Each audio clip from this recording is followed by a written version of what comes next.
Spencer, who helps you to learn every day? Mr. Olson. And Mr. Olson, does he have a title that starts with a T? Teacher. Teacher, that's right. Thanks so much, Spencer. At the Milken Family Foundation, we believe that teachers have the most important job in our society because they are entrusted with the responsibility of providing all of you with a bright future. Our Milken Educator Award goes to Miss Anna Attebury.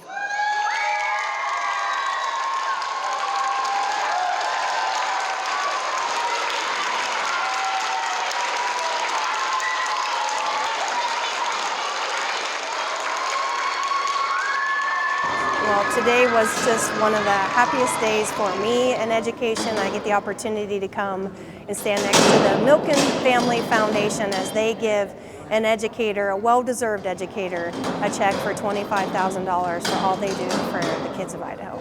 We get to dive into science and social studies really deeply because I incorporate a lot of STEM into my classroom. We even bring in the language arts for STEM, which is really fun because you don't usually think language arts and STEM go together, but we're able to have a lot of projects where we incorporate hands-on learning, a lot of movement. When we learn about verbs, we are up and down out of our seats practicing our verbs, and they're just really good at being ready to learn and excited.